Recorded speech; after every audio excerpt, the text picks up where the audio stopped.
Qu'est-ce qu'on appelle vecteur accélération? Alors, le mot accélération, vous le connaissez. J'ai une voiture, par exemple, qui va à une certaine vitesse. D'un seul coup, elle augmente sa vitesse, elle accélère. Donc, il y a une notion d'augmentation de vitesse. Alors, on va prendre le cas le plus simple. L'automobiliste va à une vitesse V1, telle que la norme de V1 soit égale par exemple à 5 mètres seconde moins 1 à l'instant T. Et puis, un court laps de temps après, la vitesse augmente. Le vecteur vitesse V2 représenté ici est tel que la norme de V2 soit égale à 10 mètres seconde moins 1. Il s'est écoulé une durée T2 moins T1. Comment est-ce qu'on pourrait définir le vecteur accélération? Eh bien, le vecteur accélération, il serait égal à quoi?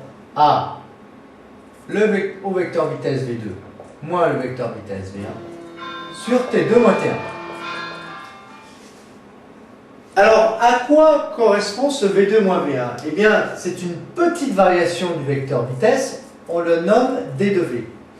T2 moins T1, qu'est-ce que c'est? Eh bien, c'est une petite variation de temps, on la nomme dt.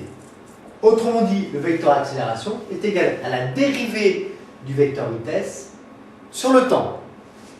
On l'écrit d'une autre façon, A égale limite quand delta t, delta c'est une grande variation. Delta t tend vers 0, delta t tend vers 0, de quoi? De delta v sur delta t. C'est égal à la dérivée du vecteur vitesse par rapport au temps. Voyons maintenant l'expression des coordonnées du vecteur accélération. Le vecteur vitesse, son expression c'est Vx i plus Vyj. Vx et Vy étant les coordonnées du vecteur vitesse dans le repère OIJ cartésien. Bien. Le vecteur accélération, que vaut-il? Eh bien, c'est la dérivée par rapport au temps du vecteur vitesse, c'est-à-dire de Vxi plus Vyj. Ce qui nous fait le vecteur accélération égale la dérivée de Vx par rapport au temps fois le vecteur i, puisque le vecteur i, lui, est constant. On peut le sortir de la dérivée. Donc c'est égal à la dérivée de Vx par rapport au temps fois le vecteur i, plus la dérivée de Vy par rapport au temps fois le vecteur j. Comme il s'agit d'une accélération, ceci, qu'est-ce que c'est? Eh bien, c'est l'accélération sur l'axe des x. Le vecteur accélération est égal à AXI plus AYJ. Dans notre cas particulier, prenons un exemple. Le mouvement n'a lieu que sur l'axe horizontal. Le repère ROIJ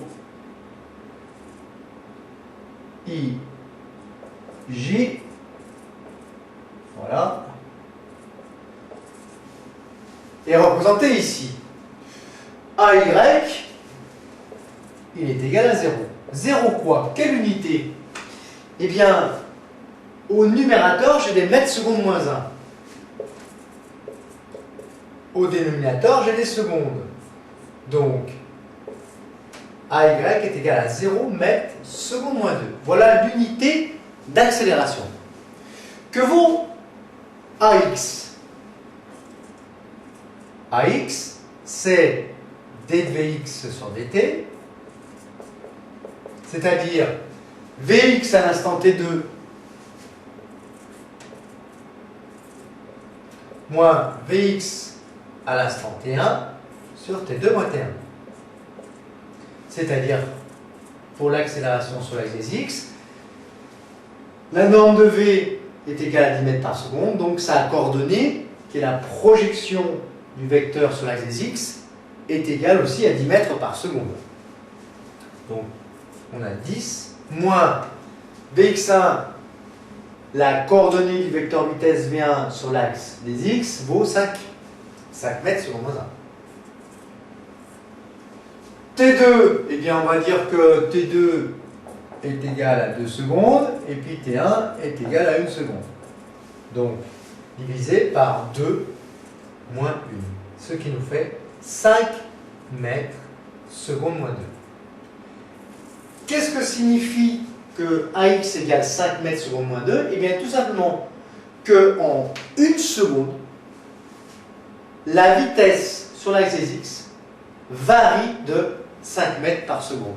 C'est-à-dire, en 1 seconde, elle vaut 5 mètres par seconde. C'est-à-dire que si à l'instant T1, elle vaut 5 mètres seconde moins 1, à l'instant T2, elle vaudrait 10 mètres seconde moins 1, à l'instant T3 égale 3 secondes, elle vaudrait 15 mètres seconde moins 1, à l'instant T4, 20 mètres seconde moins 1, etc., etc.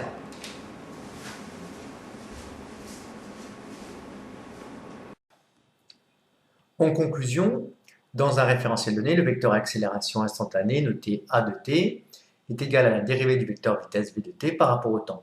Ax et ay sont les coordonnées du vecteur accélération dans le repère cartésien orthonomé R. L'unité légale de coordonnées, évidemment, est le mètre seconde moins 2. Donc a de t égale la dérivée de v par rapport au temps. C'est aussi égal à la limite du vecteur qui serait l'accélération moyenne, delta v sur delta t, quand delta t tend vers 0. A de t est égal à axi plus ayj. Ax, c'est la dérivée première de vx par rapport au temps, et ay, c'est la dérivée première de vy par rapport au temps. Une petite remarque, comme vx c'est la dérivée de x par rapport au temps, on peut dire que ax c'est la dérivée seconde de x par rapport au temps. Et ay c'est la dérivée seconde de y par rapport au temps.